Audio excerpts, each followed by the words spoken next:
Asian garden. Oh, Shepherd of God Loka. Where have you come from? Uncle Benny, bakit there's an accident? Come along. What sort of accident? What sort of accident? In the south, Travis Benilka, he's stuck in a hole in the green, and he can't get it out. Come along, Uncle. How is he supposed to send in? What for? Wanted to get the cuckoo's egg out of the hole from me. The day has hardly begun and already you're in trouble. Well, what am I to do with you now? I must come. No, I must. Come, little orphan. So it's already begun. But that's fine, Pyokla old girl. The trees and the grass are fed by the rain as we are bred. And as for the thunder, don't be frightened, silly. Why should it kill a little thing like you? Holy, holy, holy. There would be a dreadful mess on us. Calmly, girl. It's running down my neck. But don't be frightened, silly. The grass will be dry again, the earth will be dry again, and we shall be dry again. There's a same sun for us all. Holy one. Don't be afraid, little orphan. This is not something like this. Whereabouts is Diana?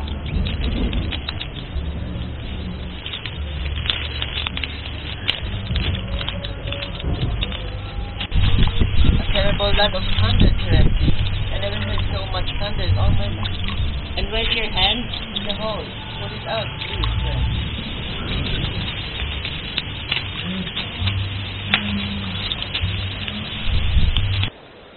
It's terrible. How it's thundering. What makes it thunder, sir? One cloud sniffs another one. The dogs flew by you with attitude. They must be nestling near the Mishra mountain. Pyokla, would you like me to show you a messenger net? Don't touch it. Do not disturb them. They have been doing clearly with their soul. He has had a hidden voice in his throat to praise God and love in the heart of a man. It's a sin to disturb them. What about the sparrow? The sparrow doesn't matter. He's a bad, spiteful bird. He's like a pampered slave. He doesn't like man to be happy. When Christ was crucified, the sparrow who brought him in. It's called alive, alive. Look! An hand-picked bird off in the rain. They've been flooded. Rouges. You needn't be insta-taking. You won't die of it. As soon as the sun warms you up, you'll come to your senses again. It's a lesson for you, you stupid. You won't settle on another ground for another time. And here are some bees. There's a swarm of bees. They are flying looking for a home. And when the rain came down upon them, they settled. If a swarm is flying, you need only a sprinkle of water to make them settle. Now if, say, you would like to take a swarm of bees, you need to bend the branch and make them fall to a sack and shake it, and they all fall into it. Hey, do you know where I get that from, Pyokla old girl? There are Spanish flies here in some trees here in the woods. They are trickled by the rain off, and the drop has fallen to your neck. That's what has made the swelling. Look, that herb gives to you when your nose is bleeding. It does good into your nose.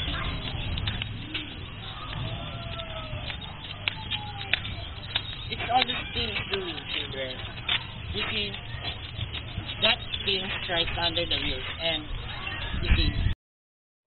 Guarantee answers all his questions, and there is no secret in nature which baffles him. He knows everything. Thus, for example, he knows the names of all the wild flowers, animals, and stones. He knows what herbs cure diseases. He has no difficulty in telling the age of a horse or a cow.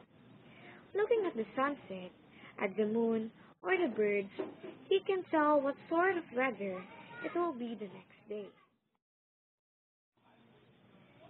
And indeed, it is not only Terenti who is so wise. Silambi Silich, the innkeeper, the market gardener, the shepherd, and all the villagers, generally speaking, now as much as he does, these people have learned not from books, but in the fields, in the wood, on the river bank. Their teachers have been the birds themselves when they sang to them, the sun when it left a glow of crimson behind it at setting, the verities, and wild herbs.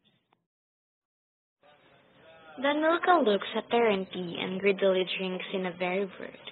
In spring, before one is weary on the warmth and the monotonous green on the fields, when everything is fresh and full of fragrance, the two of them, the cobbler and the orphan, walk about the fields, talk unceasingly, and are not weary. They could wander about the world endlessly. Their walk, and in their talk of the beauty of the earth, do not notice the frail little beggar girl tripping after them. She is breathless and moves with a lagging step. There are tears in her eyes. She would be glad to stop these inexhaustible wanderers, but to whom and where can she go? She has no home or people of her own. Whether she like it or not, she must walk and listen to their talk. Towards midday, all three sit down on the river bank. Danilka takes out of his bag a piece of bread, soaked and reduced to a mush, and they begin to eat.